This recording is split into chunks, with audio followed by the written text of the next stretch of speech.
இன்றைக்கி விடுதலை சிறுத்தைகளில் பெரும்பான்மையான நிர்வாகிகள் திமுக நிர்வாகிகளாக மாறிட்டாங்க. எல்லாரையும் திமுக பர்ச்சேஸ் பண்ணிடுச்சு. ஒரு இக்கட்டான நிலையில் இருக்கிறாரு. அப்போது பொதுமக்களுக்கும் இது ஒரு அசிங்கத்தை இன்றைக்கி திமுகவும் விசிகாவும் ஏற்படுத்தியிருக்கு. அதால் அந்த டாக்கை மாற்றி பேசுகிறதுக்காக இப்போ இந்த அர்ஜுனா இந்த வார்த்தையை பேசியிருக்காரு. அவருக்கு இது ஏ. இப்போ நீங்கள் இப்படி எதிர்த்து பேசினே இருந்துட்டு 2026 இல்லை நாங்கள் திமுக கூட்டணியை விட்டு போனோம்னா சனாதனம் உள்ளே வந்துடும், அதுக்காக நாங்கள் இப்படி நிற்கிறோன்னு சொன்னால் என்ன பண்ண போகிறீங்க?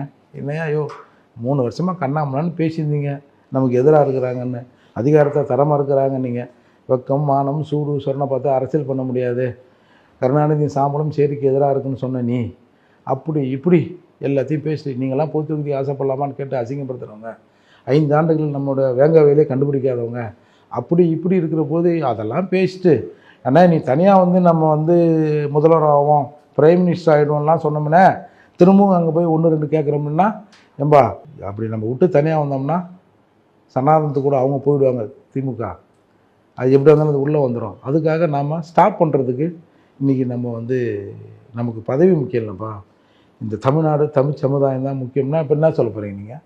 ஆமாம் சனாதனம் வந்துடும் அப்படின்னு சொல்லுவீங்கல்ல.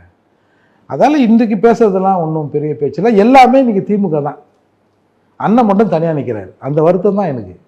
விடுதலை சிறுத்தைகள் இல்லை திமுகன்றீங்களா? நிச்சயமா எல்லாரும் தனியாக மாறி நின்ட்டாங்க சார். ஆனால் தொண்டர்கள் யாரும் திமுக பக்கம் போகல. அதுதான் அந்த எரிச்சல் இருக்குதுல்ல, அந்த எரிச்சலுக்கு தீனி போடுறாங்க. நம்ம சொல்ல வேண்டியது அண்ணன் சொல்லிட்டார் பத்தியா ரெட்டியாரு அப்படின்னு சொல்கிறதுக்காக இது செட்டப் சார்.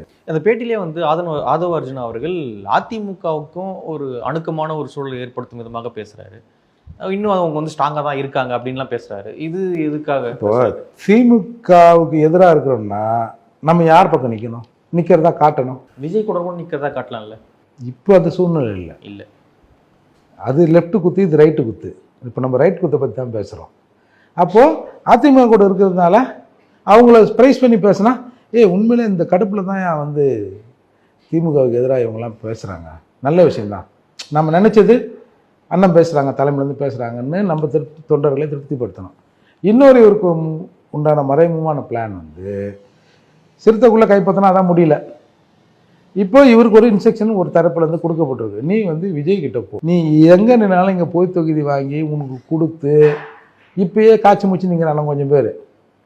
அந்த மாதிரி சீட்டு கொடுக்குற சமயத்தில் அது பெரிய ஒரு பிரச்சனையாக மாறிடும். நீ இப்போ ஏற்கனவே இந்த சினிமா ரிலீஸ் எல்லாம் விஜய்க்கும் உதய்க்கும் ஒரு பிரச்சனை இருக்கிறதெல்லாம் சொல்கிறாங்க, அப்படி இப்படின்னு இருக்குல்ல. அப்போது நீ இதுக்கு எதிராக பேசு, உலகத்தில் இருக்கும்போதே பேசினேரு. அங்கே அந்த வாய்ப்பு கிடைக்கிற போது அங்கே போனீங்கன்னா அவங்களும் உங்களை நம்புவாங்க. அதுக்குள்ளேயே நீ ஒரு முக்கிய இடத்துக்கு போகலாம். இந்த பார்த்தா அங்கே செலவு பண்ணினா அது டாப்பில் போயிடலாம். ஏன்னா அவர் வேற ஆள். பொதுவானவர்கள் பல பேர் ஒன்று ஏற்றுப்பாங்கல்ல. இங்கே தலைவர் எஸ்சி தான், பறையர் தான். ஆனால் அவர் பறையர்னு சொல்ல மாட்டார். நீ பறையர்னு சொன்னால் வந்தால் செருப்பால் அடி அதெல்லாம் சொல்லுவார். ஆனால் உள்ளே இருக்கிற எல்லாரும் ஏன் அண்ணன் தம்பி பறையர்கள் தானே, நாங்கள் எப்படி அதை ஒத்துப்போம்? பொதுவான ஆளா எங்களுக்கு ஒரு இது இருக்கலாம், ஏப்பா இவர் பெரிய இவர் அப்படின்னு பொதுவாகவே எல்லாருக்குமே இருக்கும். ஏன்னா காலங்காலமாக நாங்கள் அதைத்தானே அனுபவித்து வந்திருக்கோம். அவர் அப்பேற்பட்ட ஆளால் இல்லைன்னா ஒரு எதனா ஒன்று சொன்னான்னா ஆமாம் பத்தியா வாங்க உட்காருங்க அப்படின்னு சொல்லலாம் கூட. பத்தியா திமிரு பத்தியா நம்ம வரோம், அவர் உட்காந்துன்னு அடுக்க 3 மூஞ்சை திரிக்கிறான்ப்பா. அவன் வேறு ஏதாவது வேலையை கூட தெரிஞ்சிருப்பான். எங்கள் மனநிலையிலேருந்து நாங்கள் அப்படி தான் யோசிப்போம். இன்னி வரைக்கும் அப்படி தான், அதில் மாற்றம் வரல. அப்போ நீ அதில் போனீங்கன்னா உனக்கு ஒரு செல்வாக்கு வரும். ஒன்று விஜயை